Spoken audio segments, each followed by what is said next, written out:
සුබ දවසක් කියලා ප්‍රාර්ථනා කරනවා මේ වෙලාවේ මේ වීඩියෝ එක නරඹන සියලුම දෙනාට.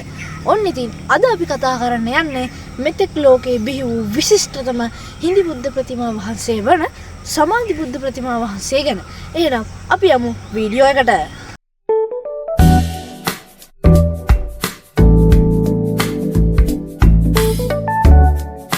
මං මුලදී කිව්වා වගේම අද අපි කතා කරන්න යන්නේ සමාධි බුද්ධ ප්‍රතිමාව ගැන.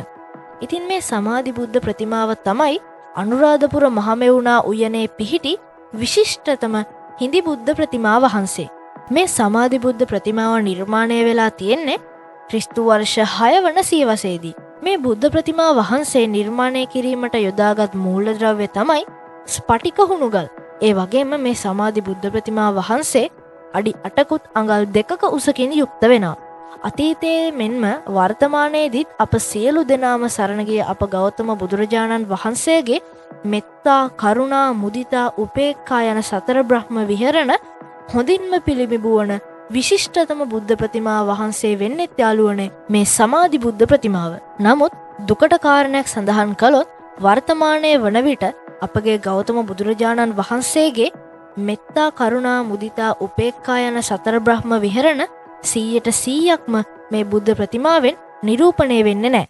ඒකට හේතු 3ක් තියෙනවා. පළවෙනි හේතුව තමයි යාළුවනේ අතීතයේ මේ සමාධි බුද්ධ ප්‍රතිමාවේ නේත්‍රා යුගලයට නිල් මැණික් දෙකක් සවිකර තිබී තිබෙනවා. නමුත් පසුව ශ්‍රී ලංකාවට එල්ල වූ විවිධ ආක්‍රමණ වලින් පැමිණි මංකොල්ලකරුවන් නිල් මැණික් යුගලය සොරකම් කරලා තියෙනවා. දෙවෙනි හේතුව තමයි මං කලින් සඳහන් කර ඒ ආක්‍රමණ වලින් නටමුන් බවට පත්වී තිබූ මේ අනුරාධපුර සිද්ධාස්ථාන නැවත සොයා ගැනීමේදී සමාධි බුද්ධ ප්‍රතිමාව සොයාගෙන තිබෙන්නේ 1880 වර්ෂයේදී. මේ සොයා ගන්නා අවස්ථාවේදී සමාධි බුද්ධ ප්‍රතිමාව බිමට වැටිලා තියෙනවා. ඉතින් මේ අවස්ථාවේදී මේ සමාධි බුද්ධ ප්‍රතිමාවේ නාසය කැඩී ගොස් තිබෙනවා. අපිට වර්තමානයේ ඔය පෙනෙන නාසය සාදා තිබෙන්නේ සිමෙන්ති වලින්, ස්පටික හුණුගල් වලින් නොවේ. ඒ වගේම අතීතයේ මේ සමාධි බුද්ධ ප්‍රතිමාව රන් ආලේපිත කරලා තමයි තිබිලා තියෙන්නේ. තුන්වෙනි සහ අවසාන හේතුව තමයි මේ සමාධි බුද්ධ ප්‍රතිමාවේ දෑත්වලට ආසන්නයෙන් වැසි ජලය පතිත වෙලා කාන්දු වෙලා තියෙන්නේ. ඒ මොකද කිව්වොත් අපිට වර්තමානයේ ඔය සමාධි පිළිමයට ඉහළින් දිස්සෙන වහලේ ඉදිකර තිබෙන්නේ පස්සේ කාලෙකදී. තවත් විශේෂ කාරණයක් සඳහන් කළොත් අතීතයේ සමාධි පිළිම 4ක් තිබිලා තියෙනවා. ඉන් 2ක් නම් තාම සොයාගෙන නැහැ. නමුත් අපිට වර්තමානයේ දිස්සෙන සමාධි පිළිමයට පිටිපස්සෙන් අපිට අනිත් සමාධි පිළිමේ අවශේෂ දැක ගන්න පුළුවන්. ඉතින් ඔයාලට මේ පේන්නේ ඒ අනිත් සමාධි පිළිමේ අවශේෂ. ඒ වගේම සමාධි බුද්ධ ප්‍රතිමාවට පිටුපසින් මේ දිස්වෙන්නේ අතීතයේ මේ සමාධි බුද්ධ ප්‍රතිමා 4 වැඩ ඉඳපු බෝධිගරය. ඉතින් මේ බෝධිගරය කියන්නේ බෝධීන් වහන්සේ වටා ඉදිකරන ගොඩනැගිල්ලකට. නමුත් මේ බෝධිගරේ අතීතයේ වැඩ සිටි බෝධීන් වහන්සේ නම් වර්තමානයේ අපිට බලා ගන්න බෑ. තවත් විශේෂ කාරණයක් සඳහන් කළොත් 1923 වර්ෂයේදී හෝ 1938 වර්ෂයේදී පුරාවිද්‍යා කොමසාරිස්වරයෙකු ලෙස සේවය කළ ලෝන්හර්ස්ට් නම් පුද්ගලයා විසින් තමයි මුල් වරට මේ සමාධි බුද්ධ ප්‍රතිමාවේ කැඩී ගිය නාසය නැවත සවි කර තිබෙන්නේ.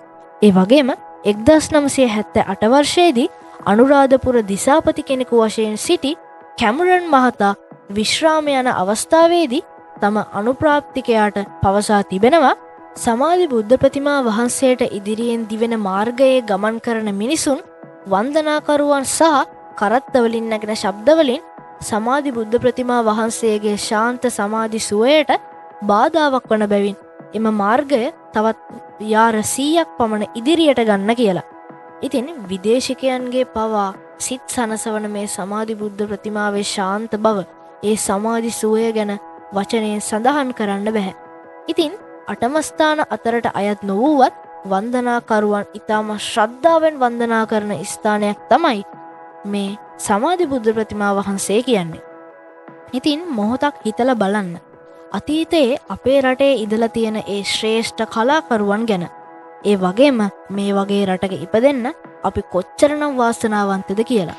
ඉතින් යාළුවනේ අද අපි කතා කරේ මෙතෙක් ලෝකයේ බිහි වූ විශිෂ්ටතම හිඳි බුද්ධ ප්‍රතිමා වහන්සේ ගැන. ඉතින් මම හිතනවා මේ වීඩියෝ එක ඔයාලට වැදගත් වෙන්න ඇති කියලා. ඔයාලා තාමත් අපේ HL Creations YouTube නාලිකාව subscribe කරලා නැත්නම් දැන්ම සබස්ක්‍රයිබ් කරලා ලයික් එකක් දාලා බෙල් නොටිෆිකේෂන් එක ඕල් දාලා අපිත් එක්ක එකතු වෙන්න.